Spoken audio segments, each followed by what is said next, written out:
ఓకేనండి నరేందర్ రెడ్డి గారు.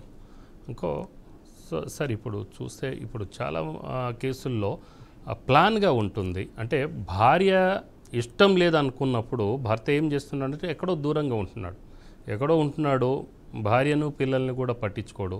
ఈవెన్ దానికి అత్తమామలు కూడా భర్త వైపే కొంచెం సపోర్ట్గా ఉంటున్నారని చెప్పేసి కూడా కొన్ని ఆరోపణలు వస్తూ కేసులు వస్తూ ఉంటాయి. సో దీని మీద ఎలాంటి చర్యలు తీసుకోవచ్చు? భార్య ఇప్పుడు సదరు ఉమెన్ పోలీస్ స్టేషన్కి వెళ్ళి కంప్లైంట్ ఇస్తే అప్పుడు ఇది ఉమెన్ పోలీస్ స్టేషన్ వాళ్ళు భర్త పేరెంట్ని ఇద్దరిని కూడా పిలిచి కౌన్సిలింగ్ క్లాసెస్ ఉంటాయి. అక్కడ స్పెషల్ కౌన్సిలింగ్ ఆఫీసర్స్ ఉంటారు. వాళ్ళతో పాటు వాళ్ళకు ఇది భార్య పెట్టిన అప్లికేషన్లో ఏమేమి కావాల్సిందో అవన్నీ కూడా భర్త ముందు పెట్టేసి అవన్నీ కూడా కౌన్సిలింగ్ జరిపేసి ఇద్దరిని ఇప్పుడు భార్య కావాల్సిన విధంగా ఇద్దరిని కలపడానికి counselling officers women police station ద్వారా వాళ్ళకు వెసులుబాటు ఉంటుంది. అంటే సార్ ఇంకొకటి, ఇక్కడ అత్తామామలు కూడా నాకు సపోర్ట్ చేయట్లేదు, అత్తామామలు కూడా నా భర్తకే సపోర్ట్ చేస్తున్నారు కానీ నాకు కానీ నా పిల్లలు కానీ ఎటువంటి సపోర్ట్ చేయట్లేదు అని కూడా కొంతమంది ఇలా చెప్తూ ఉంటారు. సో వాళ్ళ విషయంలో ఏ విధంగా ప్రూవ్ చేసుకోవచ్చు ఇది? ఇప్పుడు అంటే ఇది అత్తమామ ఈ రోజులలో ఈ 498 పెట్టి కొంతమంది భయపడి జాయింట్ ఫ్యామిలీస్ చాలా తగ్గిపోయాయి. ఇప్పుడున్న మన సాఫ్ట్వేర్ కల్చర్ ప్రకారము వైఫ్ అండ్ హస్బెండ్ అయితే కలిసి ఉంటున్నారు, అత్తమామతో కలిసి ఉండడం చాలా తక్కువ ఉంది. అటువంటిప్పుడు ఇది అత్తమామ కూడా ఏమన్నా ఇది హరాస్మెంట్ చేస్తే వాళ్ళపైన కూడా కేసు పెట్టచ్చు. లేకుంటే ఇది అక్కడ కౌన్సిలింగ్ సెంటర్స్లో అత్తమామని కూడా పిలిపించేసి మీకు కావాల్సిన అత్తమామ గారికి ఎక్స్ప్లెయిన్ చేసి దాని ద్వారా ఇది భర్తతో మనకు ఇద్దరు కలపడం అనేది వెసులుబాటు ఉంటుంది, అంటే పాసిబిలిటీ ఉంటుంది. సుధీర్ రెడ్డి కడప నుంచి కాల్ చేస్తున్నారు. సుధీర్ రెడ్డి గారు, హలో చెప్పండి. సుధీర్ రెడ్డి గారు చెప్పండి సార్. నా పేరు వైఎస్ రెడ్డి సార్. ఉన్నారు సార్ సుధీర్ కుమార్ గారు? ఉన్నామండి, చెప్పండి మీరు ప్రశ్న. నేను ఒక కాంట్రాక్ట్ ఎత్తు సప్లై చేశాను సార్, స్టీలు. హలో చెప్పండి, వింటున్నాము సార్. ఆయన 1 కోటి రూపాయలు డబ్బులు ఇవ్వాలా? ఇప్పుడు ప్రజెంట్ ఎమ్మెల్యే అయినాడు, టీడీపీ ఎమ్మెల్యే అయినాడు, పైసలు ఇస్తలేడు. ఏం చేయమంటారు సార్ అన్నీ? ఎవరైనా ఇది చట్టం ముందు ఎమ్మెల్యే అవని, ఎంపీ అవని, మినిస్టర్ అవని మీకు సంబంధించిన ఈ ఇన్వాయిస్లు ఉంటాయి, మీకు సంబంధించిన అక్కడ డెలివరీ డీసీ ఛాలెంజ్లు ఉంటాయి. దాని ప్రకారం అతనికి ఒక లీగల్ నోటీస్ ఇవ్వండి. మీరు లీగల్ నోటీస్ ఇచ్చిన తర్వాత అతను ఇది పేమెంట్ చేయకపోతే పోలీస్ స్టేషన్లో మీరు కంప్లైంట్ ఇవ్వండి. ఆ ఇన్వాయిస్ మీకున్న ఇది డెలివరీ ఛాలెంజ్ ప్రకారము అతనికి పోలీస్ వాళ్ళు అతని పైన 420 కానీ తగిన సెక్షన్లు రిజిస్టర్ చేస్తారు. ఒకవేళ పోలీస్ వాళ్ళు కూడా కేసు రిజిస్టర్ చేయకపోతే అప్పుడు ప్రైవేట్ కంప్లైంట్ కూడా ఇవ్వచ్చు. అదేవిధంగా మీరు కావాల్సిన డబ్బు సివిల్ కోర్టులో కూడా మీరు ఫైల్ చేసుకోవచ్చు.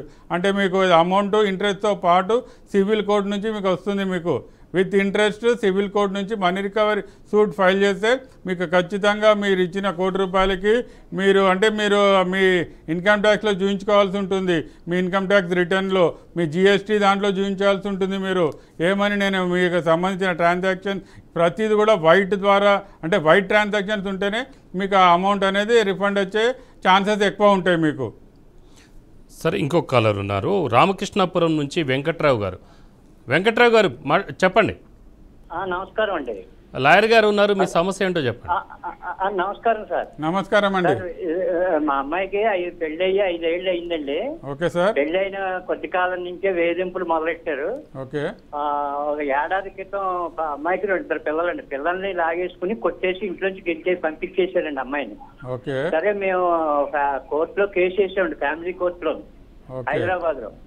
వేస్తే పిల్లల్ని ఇచ్చేస్తామని ఆర్డర్ ఇస్తామని చెప్పేసి అన్నారు.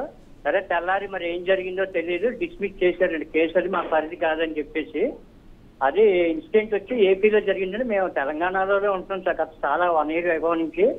ఆ అమ్మాయి మా దగ్గర ఉంటుందండి. మెయింటెనెన్స్ కేసు వేస్తే మెయింటెనెన్స్ ఇవ్వకుండా అతను హైకోర్టులో స్టే తీసుకొచ్చాడండి, మెయింటెనెన్స్ ఇవ్వకుండా. అది ఎలా అంటే మీరు సరైన న్యాయవాదిని అప్రోచ్ చేసేయి మీ ప్లీడింగ్స్ పర్ఫెక్ట్గా ఉంటే అమ్మాయికి ఖచ్చితంగా న్యాయం జరుగుతుంది. పిల్లలు అమ్మాయి అయినా అంటే వైఫ్ దగ్గర, అంటే ఇది మదర్ దగ్గరనే 18 years వరకు ఉండే వెసులుబాటు ఉంటుంది. పాసిబిలిటీ అంటే ఛాన్స్ 18 years వరకు వైఫ్ దగ్గరనే ఉండాలి, అంటే మదర్ దగ్గరనే ఉండాలి. ఫాదర్కి కేవలం ఆ విజిటేషన్ రైట్స్ వీక్లీ వన్సా, లేకుంటే మంత్లీ వన్సా, లేకుంటే పండుగలకా పబ్బాలకే ఉంటుంది తప్ప తల్లి దగ్గరనే ఉంటుంది. మరి మీరు ఆ డ్రాఫ్టింగ్లో మరి ఎక్కడ ఇది అంటే చిన్న ఇది మిస్కమ్యూనికేషన్ ద్వారా మీరు కరెక్ట్ అప్రోచ్ అయ్యారో లేదో తెలియదు. హైకోర్టులో ఇది మెయింటెనెన్స్ చేశారు కాబట్టి, అంటే మీ అల్లుడు ఏం చేస్తాడు? అతను వ్యాపారం అండి, వ్యాపారం చేస్తూ ఉంటాడు. ఆ వ్యాపారం చేస్తే మీరు కూడా అది హైకోర్టుకి వెళ్ళేసి ఆ స్టే వేకేట్ చేయించుకోండి. ఆ స్టే వేకేట్ చేయించుకుంటే మీరు డీవీసీ కేసు వేసారా? 125 CRPC కింద డీవీసీ వేశారు సార్, మెయింటెనెన్స్ చేశారు, జ్యుడిషియల్ సెపరేషన్ వేశారండి. ఓహో, హైదరాబాద్ ఫ్యామిలీ కోర్టులో వేశారండి. కాదండి, అంటే మీరు కరెక్ట్గా అప్రోచ్ అయితే మీకు ఖచ్చితంగా మీకు కావాల్సిన ఇది రిలీఫ్స్ అన్నీ కూడా వస్తాయి. డీవీసీలో మీరు అతని భర్త ఇంట్లో ఉండొచ్చు, అన్ని రిలీఫ్స్ కూడా ఉన్నాయి, డీవీసీలో ఉన్నాయి. 125 CRPC దాని ప్రకారము మంత్లీ మెయింటెనెన్స్ కూడా వస్తుంది. మీరు ఇది వాళ్ళిద్దరు సపరేట్ అయ్యారు, నాకు ఇది అంటే ఈ అమ్మాయికి సరైన అంటే పోషణ లేదంటే ఖచ్చితంగా మనకు కోర్ట్స్ నుంచి ఇది కావాల్సిన అంటే ఇది అమ్మాయికి రిక్వైర్మెంట్ ఉందో అది కూడా వస్తుంది. హైకోర్టు నుంచి వెళ్ళేసి మీరు స్టే వికెట్ చేయించుకోండి. జనరల్గా అది అక్కడ కూడా ఇది అమ్మాయి తరఫు నుంచే ఇది జడ్జిమెంట్స్ వస్తాయి మనకి. ఓకేనండి సార్, మరొక కాలర్ ఉన్నారు, ప్రభుకుమార్ గారు జహీరాబాద్ నుంచి మాట్లాడుతున్నారు.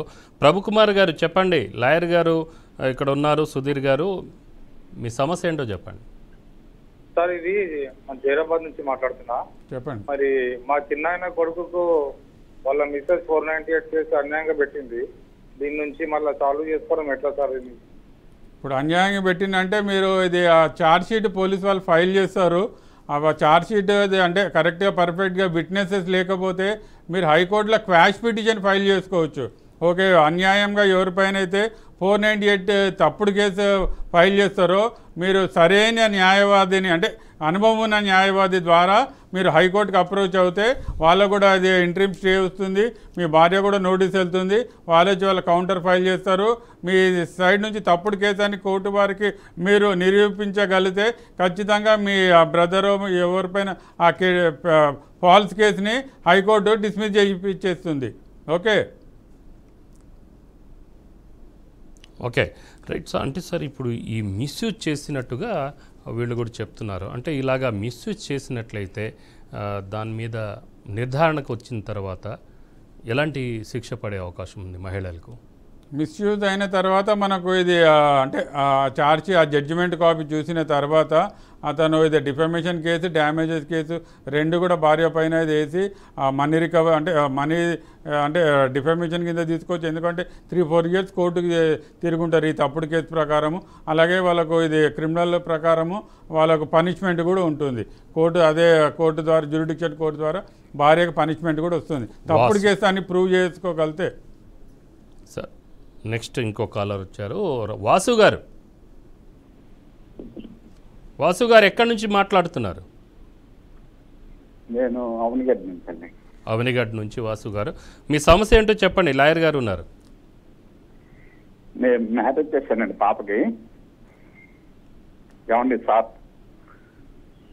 సార్ చెప్పండి, వింటున్నాము. పాపకి పెళ్లి చేసాము, డౌన్ సిండ్రోమ్ బేబీ పుట్టిందని చెప్పి పంపించేశారండి పాపని. అయ్యో, వాళ్ళు పాపని తీసుకెళ్లరు, బేబీని తీసుకెళ్లరు. బేబీనేమో డౌన్ సిండ్రోము.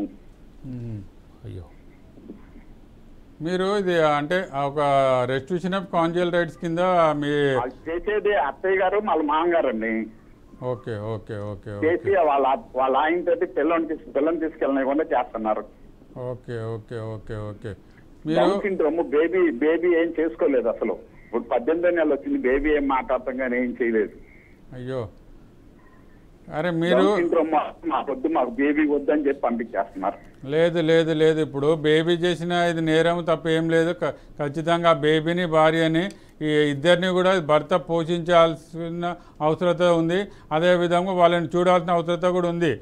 కంపల్సరీ మీరు అక్కడ ఇది ఉమెన్ పోలీస్ స్టేషన్కి వెళ్ళి అక్కడ ఇది కౌన్సిలింగ్ సెంటర్స్ ఉంటాయి, అక్కడ వాళ్ళ కౌన్సిలర్ ద్వారా మీ అల్లునికి వాళ్ళ పేరెంట్ని ఇద్దరిని కూడా పిలిపించి అక్కడ వాళ్ళ కౌన్సిలింగ్ సెంటర్స్కి మీ ప్రాబ్లమ్స్ అన్నీ కూడా ఎక్స్ప్లెయిన్ చేయండి.